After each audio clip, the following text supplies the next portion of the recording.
Hello everyone and welcome back to another Figurehead Reviews video, and today we are taking a look at the Marvel Legends Spider-Woman, part of the Molten Man Build-A-Figure wave. Here we have Spider-Woman displayed in the front window with her accessory and her Build-A-Figure piece, and we get the Spider-Man logo down there at the bottom. On the side, we do have some artwork there of Spider-Woman looking like she's kind of reaching for us, and that is going to be the same artwork on both sides. On the back, we do have an expanded shot of that artwork, along with a kind of lengthy read-up. Julia Carpenter becomes an ally of Spider-Man and the Avengers after she is given spider-powered abilities by a secret government experiment. Then we do have all the other figures needed in this wave to complete the Molten Man Build-A-Figure. And at the very bottom, you do have the UPC code, so you can check with your local retailer to see if they have this in stock.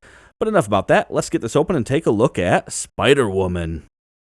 And here is Spider-Woman outside of the packaging, and for me this figure is, it's great for the character content. I'm very happy to get this figure, or rather this character, and add it to the Spider-Verse collection.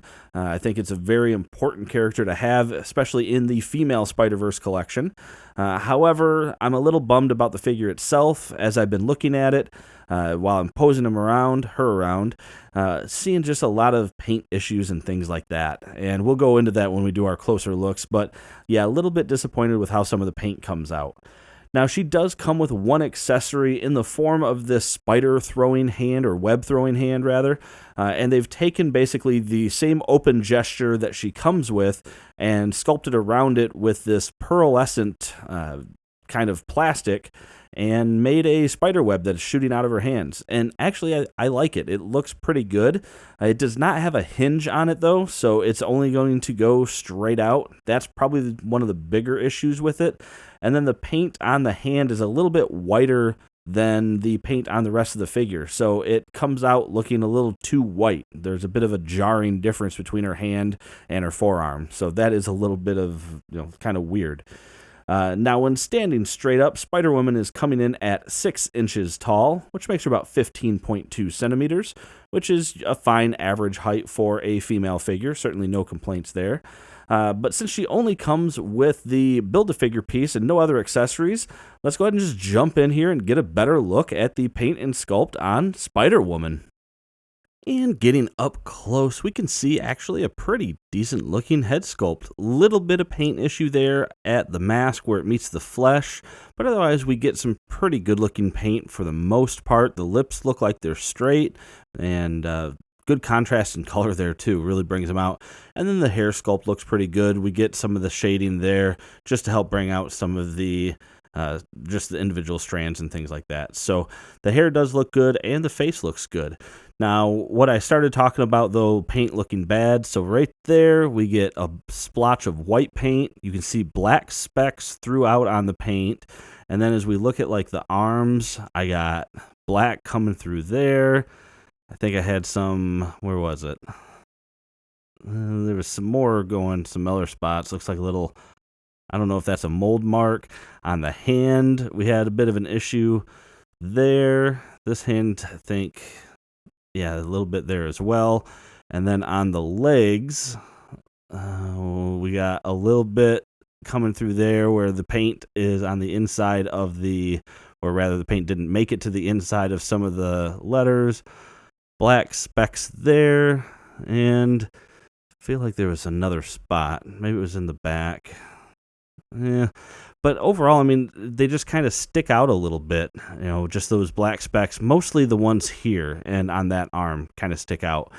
But otherwise, I mean, it's not a bad design. The spider logo on the chest actually came out looking mostly lined up. The legs look like they're maybe a little bit off on the back. Oh, I didn't even see that big hidden splotch there. Yeah, so, man, a lot of paint issues with this particular figure. Hopefully yours came out a little bit better, but man, good thing the hair's covering that one up because that one is ugly. Oof. But otherwise, not a bad figure overall in terms of the look and the design. I mean, it was conceptually well done. Oh yeah, there's some more right there.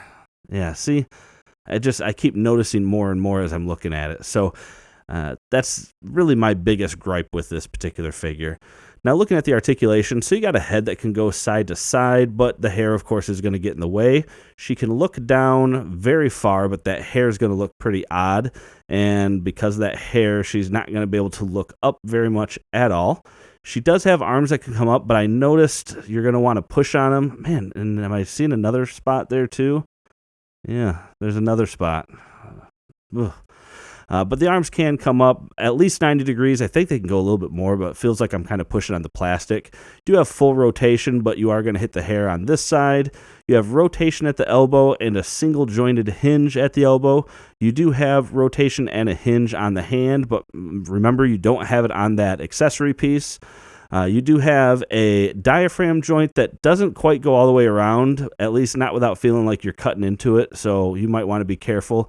It doesn't have a whole lot of forward. It has a fair amount of backwards there, and then you can do a little side-to-side action as well with it, so that's not too shabby. No other waist articulation. You do have legs that can come apart, not much.